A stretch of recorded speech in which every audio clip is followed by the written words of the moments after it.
Romance with a double bass.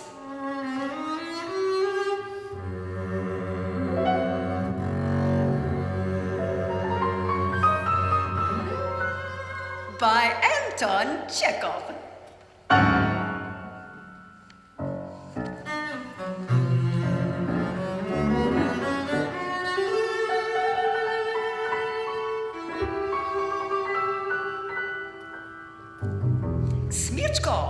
With his double bass, was on his way to Prince Bibulov's palace to play for the wedding of the prince's beautiful daughter.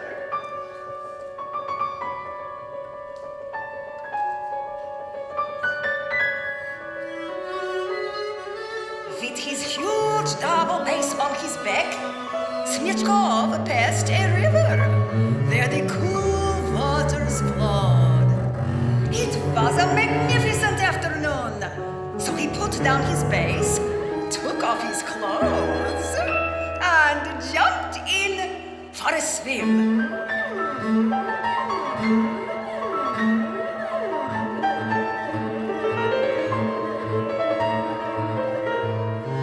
From the middle of the river, he saw a lovely girl fishing on a nearby bank.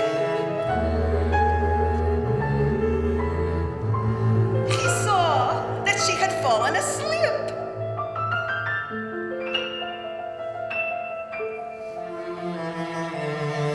So he swam to the shore. Still naked, he crept up to her.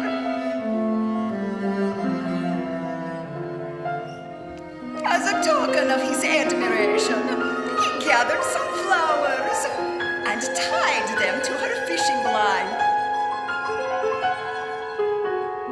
Smyachkov blew her a kiss and left as the flowers sank beneath the water.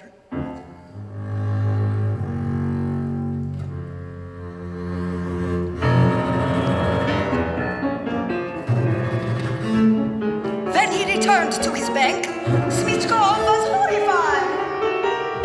Someone had stolen his clothes.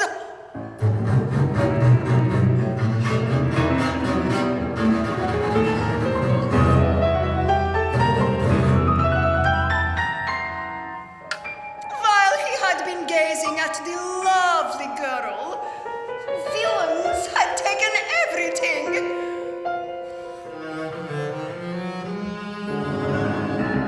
Except his top hat and his double bass.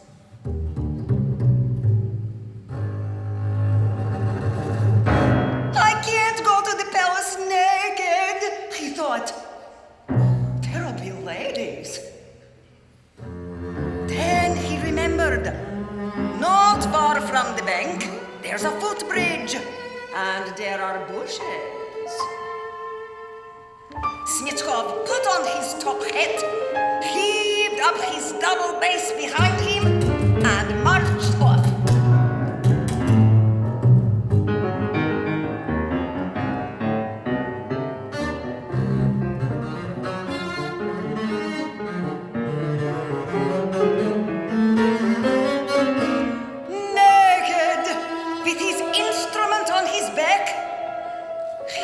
Was like some mythical creature of the ancient world.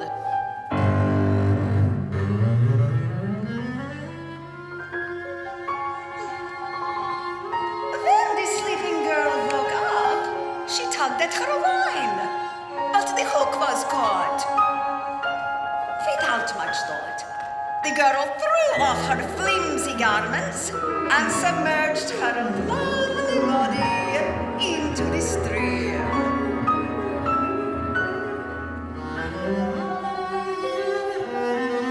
She freed the hook from the flowers and came happily out of the water.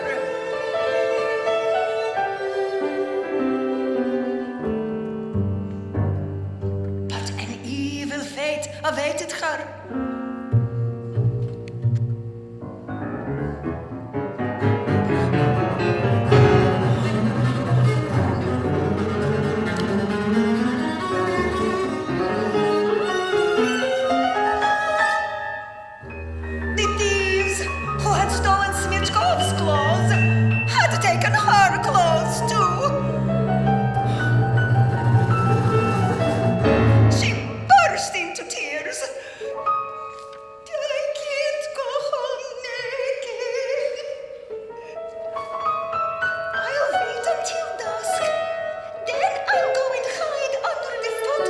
touch.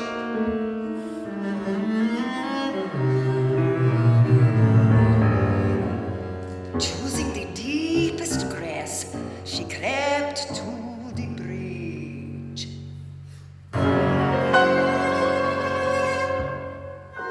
There she saw a naked man with a hairy chest, and she screamed. Chekhov was frightened too. Is this a mermaid?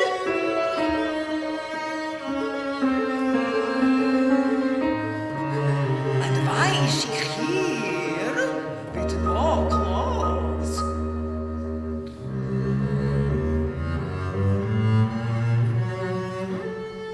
The lovely girl spoke to him.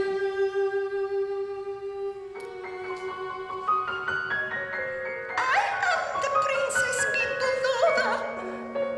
If you save me, you will get a large reward.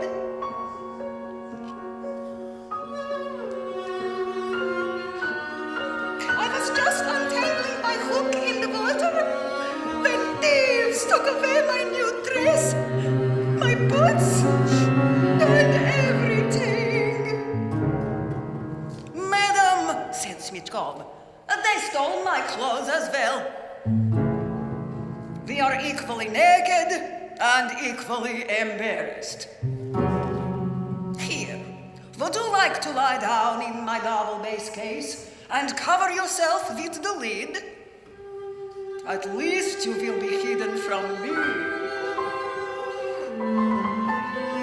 Chekhov hoisted his beloved double bass out of the case, and the girl curled up inside.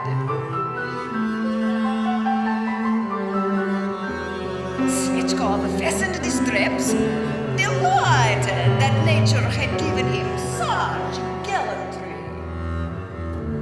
and intelligence. Now, you cannot see me, and I cannot see you. Be at ease.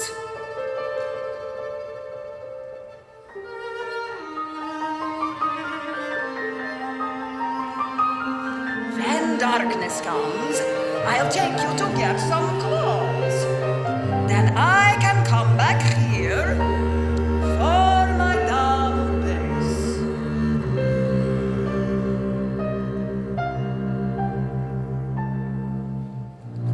When it was dusk, Chekhov left his bass. He hoisted the case with the princess on his shoulder and set off.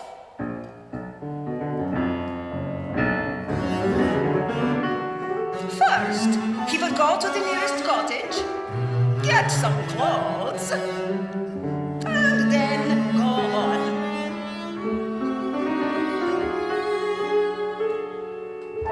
Suddenly, before them, two human shapes were moving. Thinking they were thieves, Chekhov put down his load and dashed after them.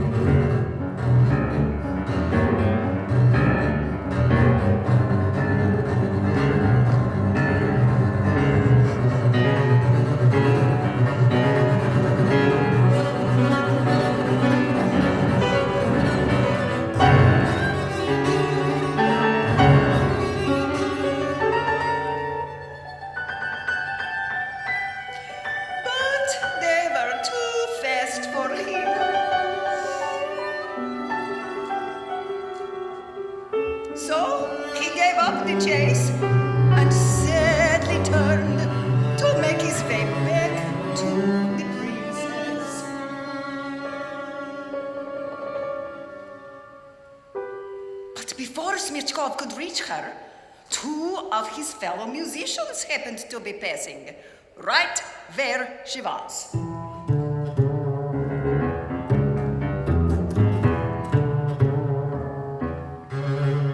Seeing the case, they stared at each other in surprise. A double bass? That's Chekhov's double bass. How did it get here?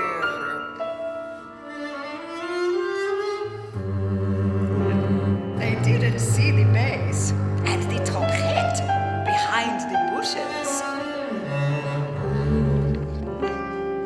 So they took his case with the princess inside and went on their way.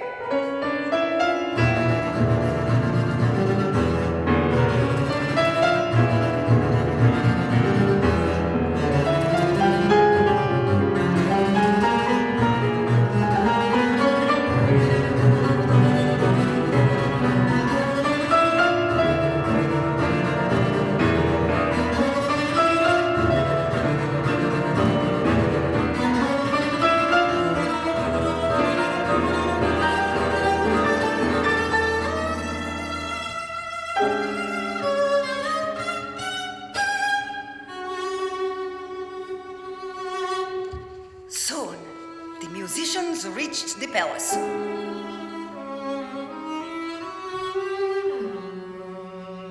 They put the heavy case in the orchestra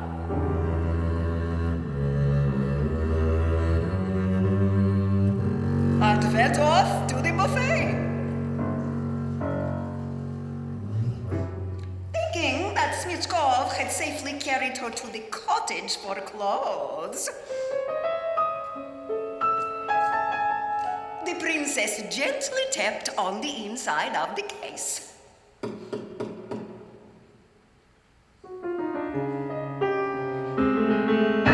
At that moment, Princess Bibulova's noble fiancé and a group of his friends were passing the instruments.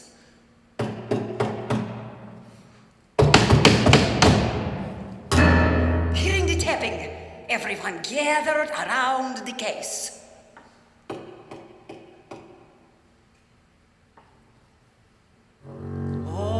Still, as the fiancé slowly undid the straps of the case and carefully opened the lid, and you know what they found.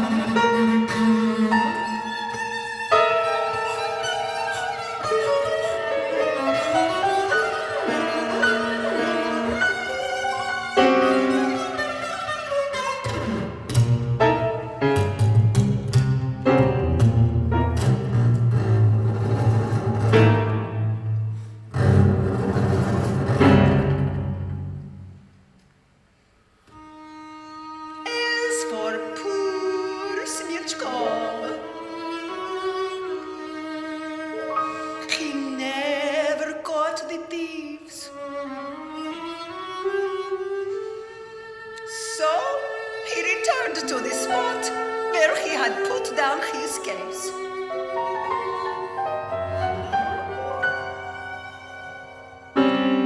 But instead of his precious burden, he saw nothing.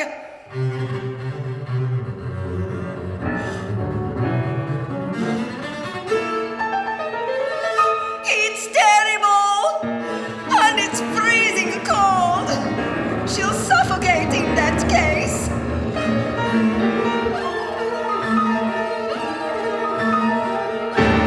I'm a murderer.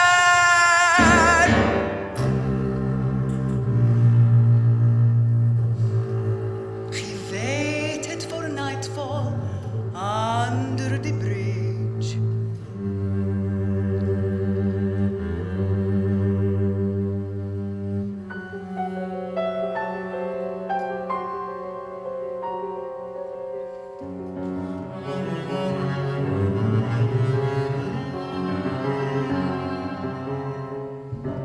Next day, he set out to search for her.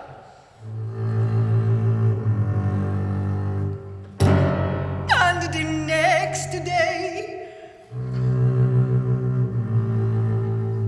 and then the next. I'll find her, he muttered. Even if I search a year, I'll find her.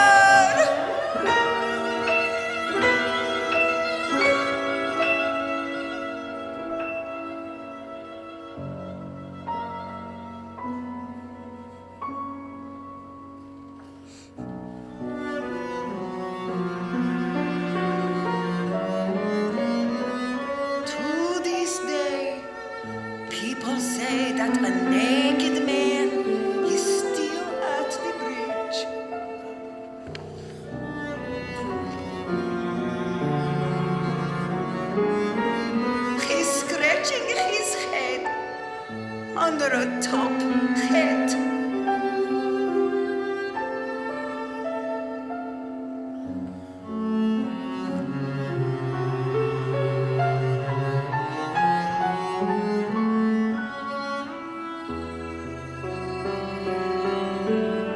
And sometimes from under the bridge.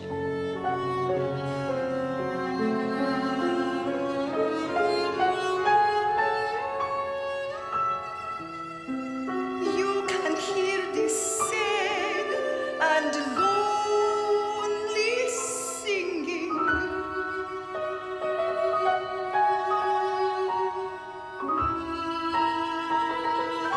of a double bass.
There are so many tick-tock clocks everywhere, telling people what tick-tock time it is. For tick-tock instance, 5 tock minutes past 6. Tock. Spring is not regulated and does not get out of order, nor do its hands a little jerking of an ambassador.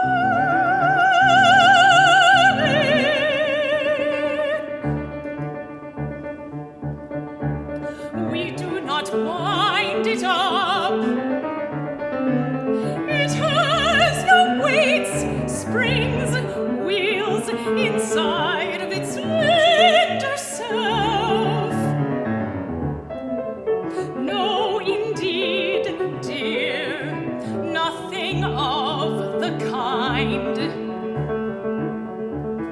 So when kiss spring comes, we'll kiss each kiss other on kiss the kiss lips, because tick-clocks talk don't give a tock-tick difference. To kiss you and to kiss me.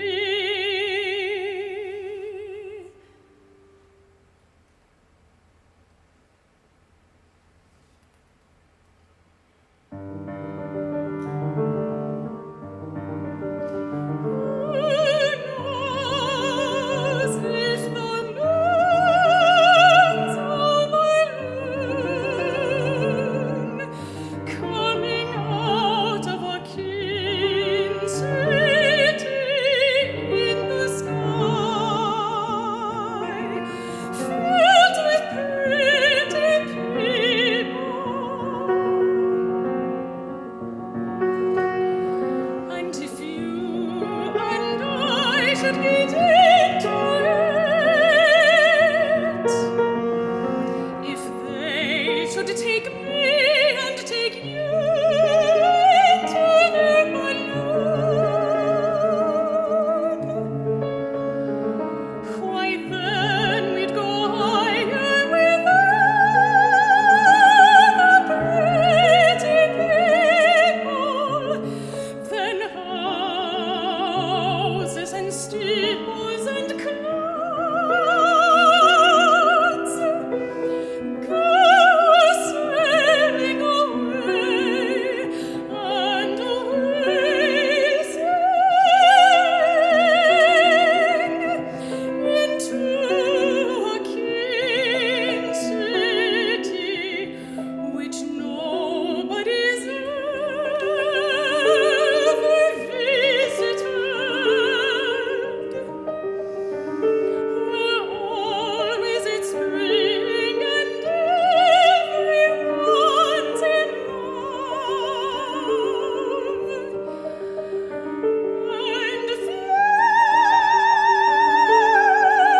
most sane and sunny, and more it cannot die.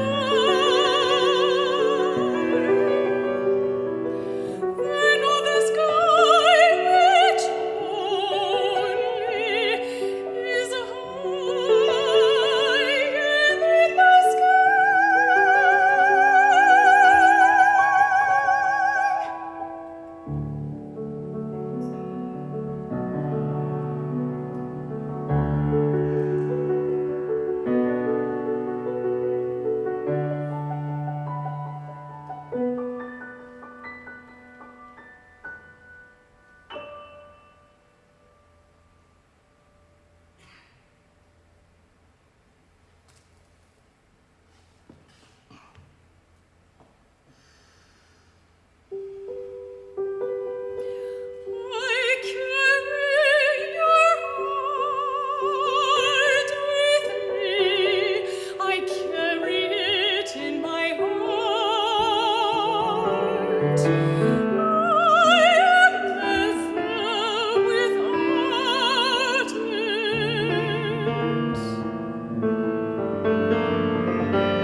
quite a million statues.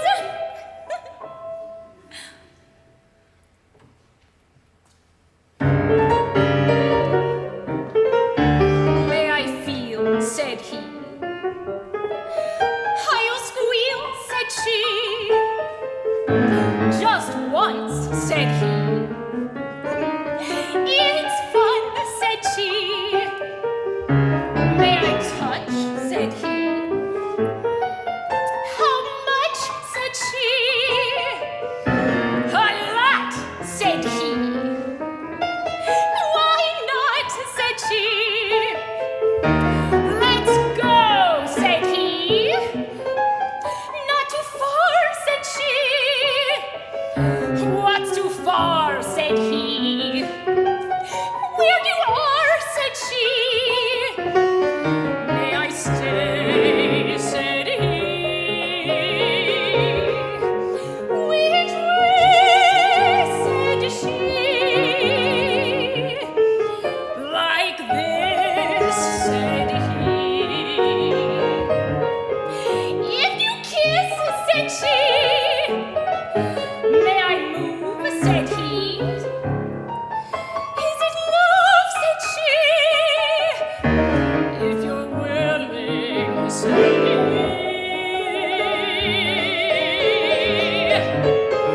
But you're killing, said she. But it's life, said he. But your wife, said she. Now, said he. Ow, said she. Tip-top, said he. Don't stop, said she. Oh no, said he. Go slow,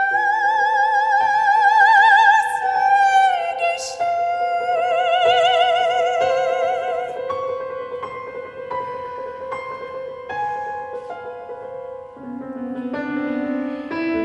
Come,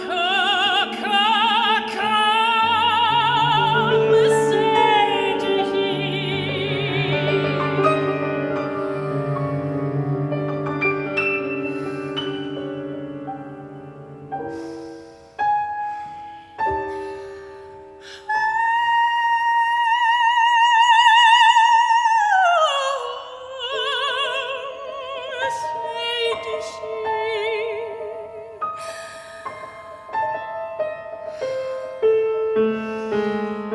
You're divine, said he. You are mine, said she.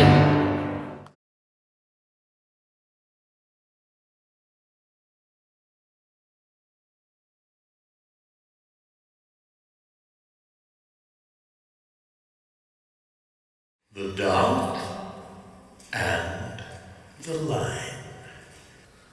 A romance in lower mathematics. Once upon a time, there was a sensible, straight lion who was hopelessly in love with a dot.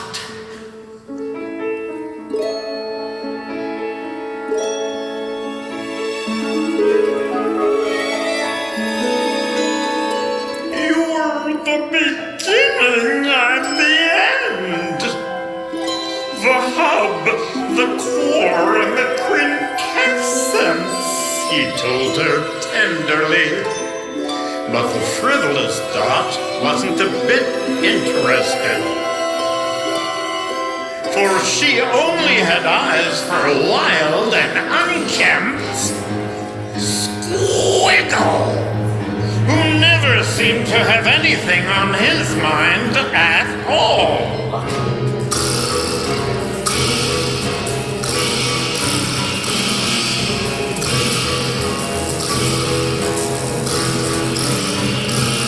They were everywhere together, singing and dancing and frolicking and laughing and Lord knows what else.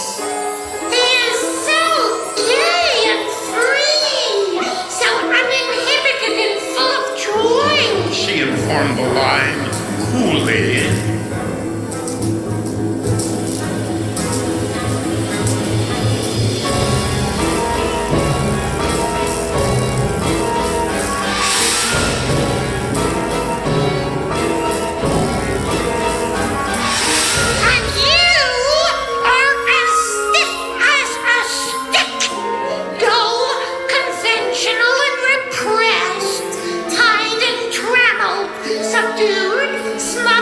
Stifled, squashed, squelched, and quenched. Come around when you get straightened out, kid. The squiggle added with a rasping chuckle as he chased her into the high grass. I'll take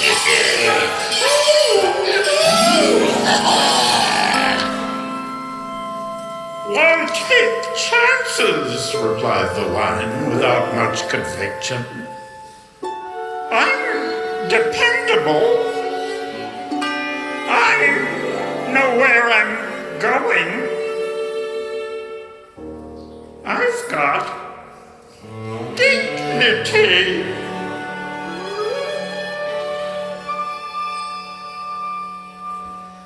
But this was small consolation for the miserable lion. Each day he grew more and more morose. He stopped eating or sleeping. And before long was completely on edge.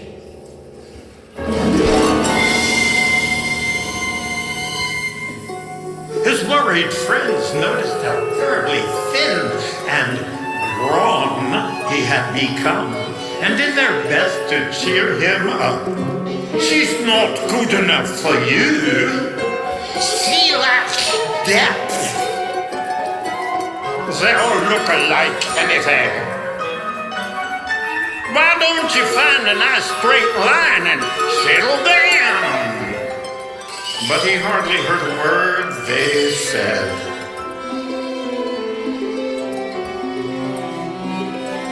Any way he looked at her, she was perfect. He saw things in her that no one else could possibly imagine. She is more beautiful than any straight line I've ever seen. He sighed wistfully, and they all shook their heads. Even allowing for his feelings, they felt this was stretching a point.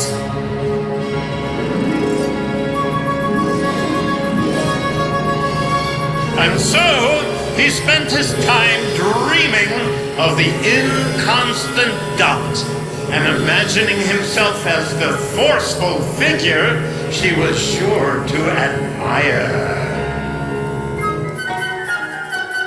The line as a celebrated daredevil.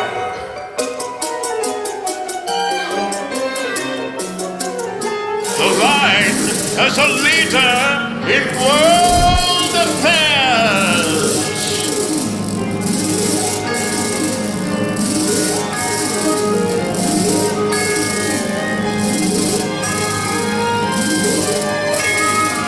The line as a fearless law enforcement agent.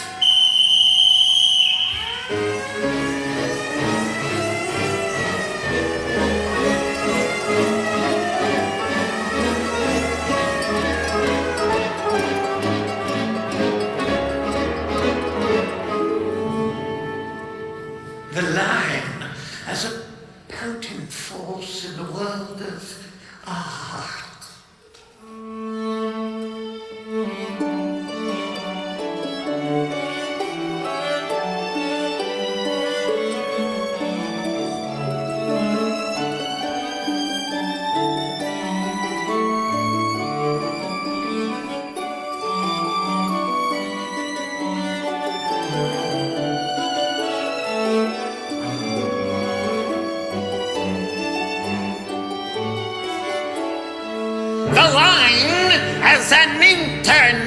professional sportsman.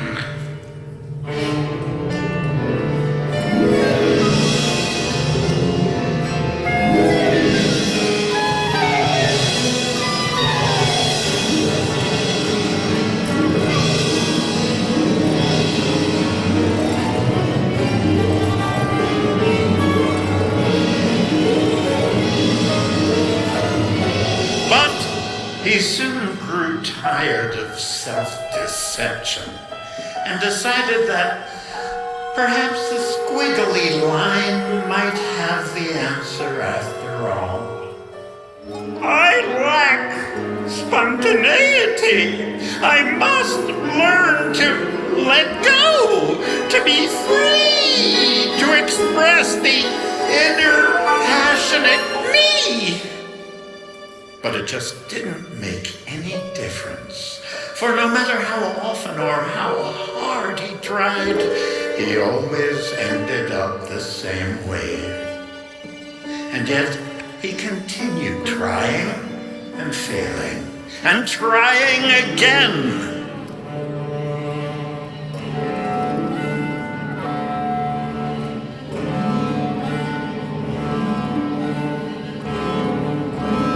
Until, when he had all but given up, he discovered at last that with great concentration and self-control, he was able to change direction and bend wherever he chose. So he did, and made an angle.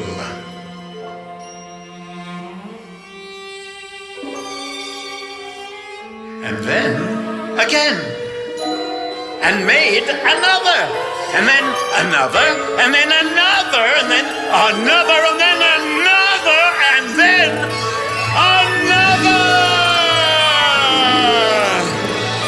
Hot stuff! He shouted, much impressed with his efforts.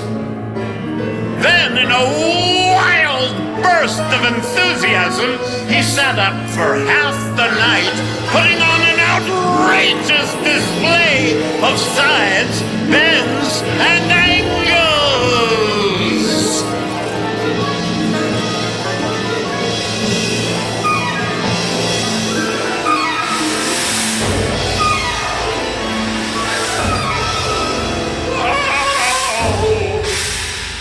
Freedom is not a license for chaos, he observed the next morning. Oh, what a head! There and then, he decided not to squander his talents in cheap exhibitionism.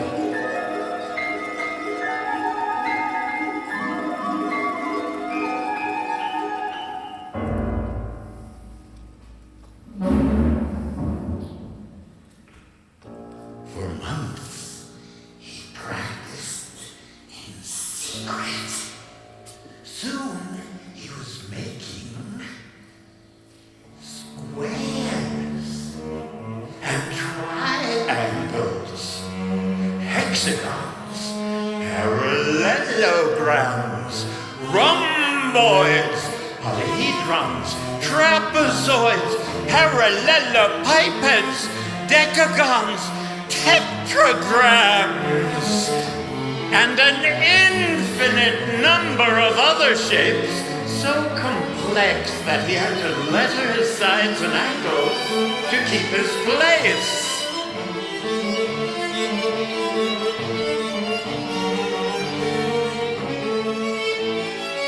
Before long, he had learned to carefully control ellipses, circles, and complex curves, and to express himself in any shape he wished. You name it, I'll play it.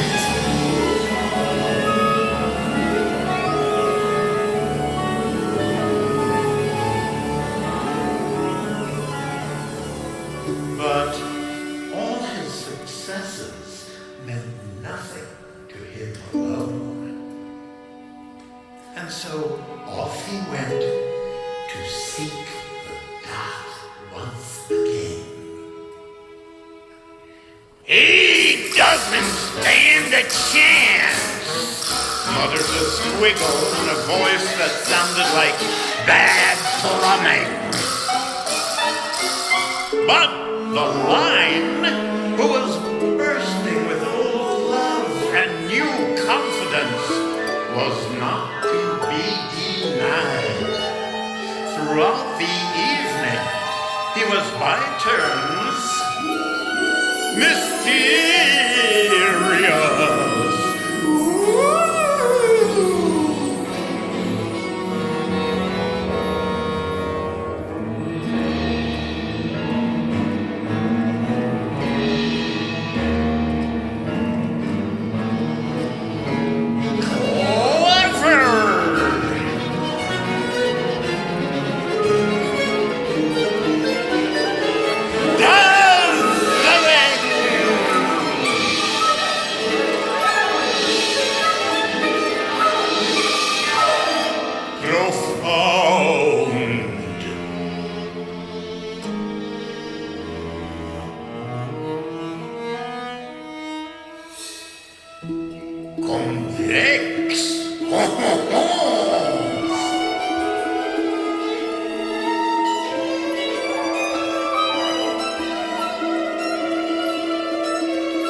Taken by surprise, did the best he could.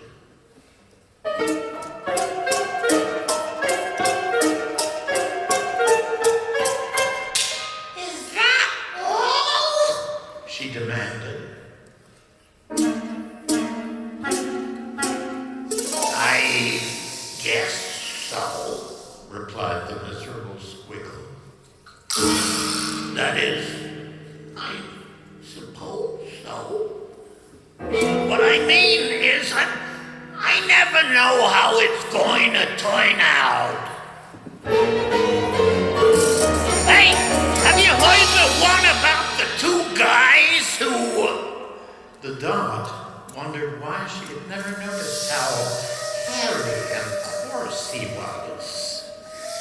how untidy and graceless, and how he mispronounced his L's and picked his ear. And suddenly she realized what she thought was freedom and joy was nothing but anarchy and sloth. You are as meaningless as a melon, She said coldly. undisciplined, unkempt, and unaccountable, insignificant, indeterminate, and inadvertent, out of shape, out of order, out of place, and out of luck. And with that, she turned to the lion and shyly took his arm. Do the one with all the funny curves again, honey. She cooed softly as they strolled away. And they did. And soon they did.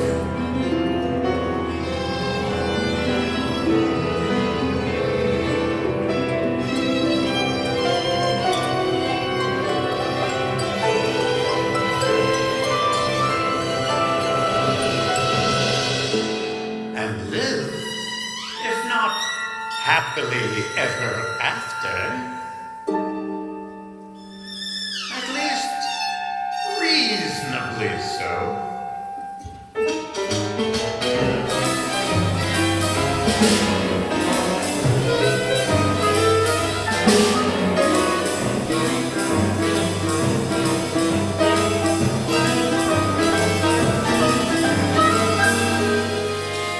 Moral? To the vector belong the